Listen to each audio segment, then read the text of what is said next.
जीतू पटवारी भी मध्य प्रदेश के एक चेहरा है, कांग्रेस के जुड़ गए। जीतू जी, वोटिंग हो गई है, रुझान आने लग गए हैं, क्या आभास वहां पर आप लोगों का, क्या आंकलन, कांटे की टक्कर यहाँ पर दिखा रहे हैं जो रुझान है? मैं मानता हूं कि मध्य प्रदेश में स्पष्ट है, कल्पना से परे 135 से 155 सीट कांग्रेस पार्टी की आएगी।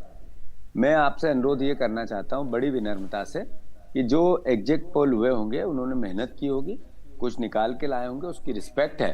पर मैं भारतीय जनता पार्टी को लोग वोट क्यों दें मध्य प्रदेश में? वन, इसलिए कि सबसे ज्यादा हम कर्जदार है, सबसे बड़े हम बेरोजगार है, हमने महिलाओं के अपहरण में नंबर 1 पाया है, हमारे यहाँ रोज 40 जनों के साथ, 40 बहनों के साथ बलात्कार होता है। क्या कारण था? वापस इसलिए कि हमने मंडी लगा दी लोकतंत्र की, विधायकों की।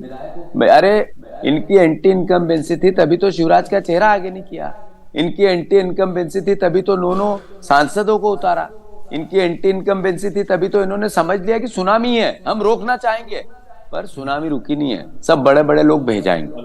मैं फिर से बड़ी विनम्रता से आपसे अनुरोध जो कांग्रेस में मतभेद की बात सामने आई थी और जिस तरह के बयान सामने आए थे, खुद के अंदर के भी मतभेद और कांग्रेस और समाजवादी पार्टी के भी मतभेद, जिसमें कपड़े फाड़ने से लेकर के अखिलेश वखिलेश छोड़ो, ये सारी बातें, ये इनका असर पड़ा कि नहीं पड़ा कांग्रेस के ऊपर? देखो, ये बातें लोकतंत्र में हर बोली हुई बात का एक महत्व होता है, पर मैं अनुरोध ये करना चाहता हूं कि भारतीय जनता पार्टी और जनता दोनों के बीच में इलेक्शन था, बाकी चीजें सब छोटी छोटी समय पे आई और चली गई। मैं मानता हूं, जैसे मैंने ये कहा, मैं उन लोगों में से नहीं हूं कि कुछ भी मुंह से बोल दो और बिना विश्वास और बिना भरोसे से कोई भी बात टीवी पे कह दो। मैं बिल्कुल पूरे भरोसे से, पूरे रिसर्च से, मैंने आपके जितने सर्वे हुआ है उनका रिस्पेक्ट किया है, पर मैं 135 सीट से ऊपर कांग्रेस पार्टी की आएगी।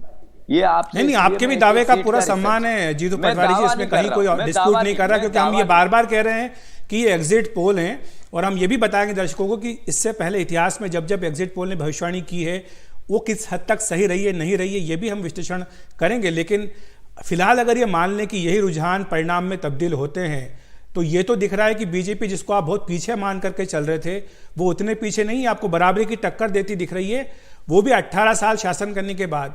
और जैसा कह रहे थे कि कांग्रेस पार्टी की समस्या ये रही कि लीडरशिप जो है वो मिसिंग थी, वर्कर्स मिसिंग थे और जमीन पर संगठन मिसिंग था, शायद इसका नुकसान कहीं कांग्रेस को ना हो।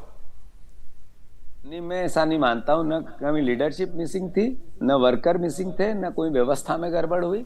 हमने हमारी रणनीति के हिसाब से इलेक्शन लड़ा, लोकल मुद्दों पे लड़ा, मध्य प्रदेश की वस्तु स्थिति पे लड़ा, इनके भावी भविष्य पे लड़ा, और भारतीय जनता पार्टी के कुशासन को घर घर लेके गए।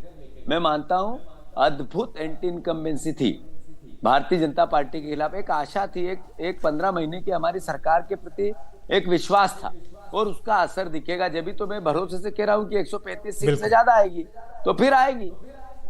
नहीं, बिल्कुल 3 तारीख को हम आपके पास फिर आएंगे, हम बात करेंगे जो भी परिणाम आते हैं, क्योंकि आज तो हम जैसा कह रहे हैं केवल रुझान है।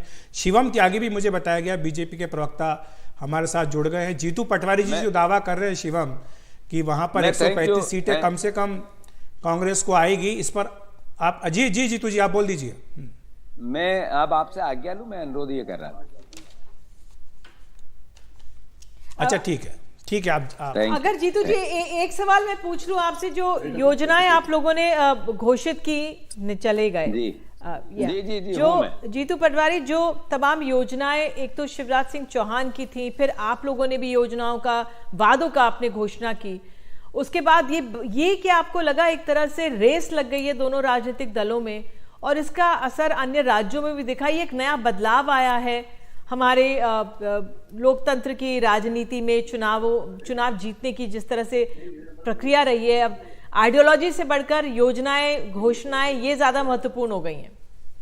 ये चिंता का विषय है, और मैं मानता हूं कि हम वेलफेयर स्टेट या वेलफेयर हमारी कंट्री है, इस नाते इस तरह की योजनाओं को अमली जामा पहनाना, अगर हम लोकतंत्र में कांग्रेस पार्टी ने, कमलनाथ ने, हमारी आइडियोलॉजी ने जो बोला है उसको आय व्यय से जोड़ा है।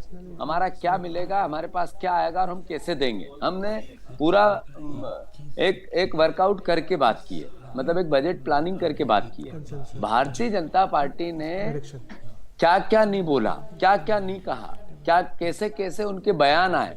आप ये देखो कि एक शिवराज सिंह चौहान जिन्होंने 30,000 बार रजिस्टर्ड झूठ बोला है, मतलब एक मुख्यमंत्री के जो घोषणा होती है वो अपने आप में उसका महत्व होता है। वो मुख्यमंत्री के कद को घटाया है शिवराज सिंह चौहान ने। मैं आपसे पूछना चाहता हूं, भारतीय जनता पार्टी को आपको वोट देना पड़े तो क्यों दोगे?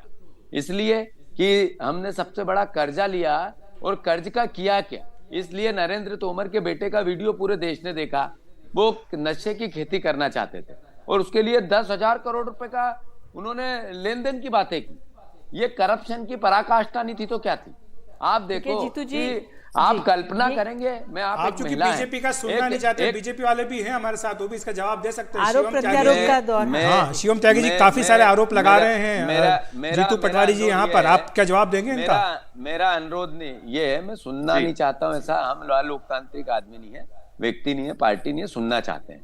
पर मैं आपसे अनुरोध ये करना चाहता हूँ, आप एक महिला है, जिस प्रदेश में 2.5 लाख महिलाएं 2 साल में गायब हो जाए, ये शिवम त्यागी भी मना नहीं कर पाएंगे, क्योंकि ये नरेंद्र मोदी के आंकड़े हैं, मेरे नहीं है, एनसीआरबी के आंकड़े हैं। मुझे लगता है जीतू जी अब तो चुनाव तो अब हो गया है, लोगों ने अपने वोट डाल दिए हैं, अब 3 तारीख तक इंतजार करना चाहिए। उसके बाद आप अगर जीतते हैं, आपकी सरकार आएगी, तो जाहिर सी बात है कि आपने जो वादे किए तो पूरे करेंगे। थैंक यू, मैं 3 तारीख को आपसे बात करूंगा। ठीक है, धन्यवाद आपका हमारे साथ जुड़ने के लिए।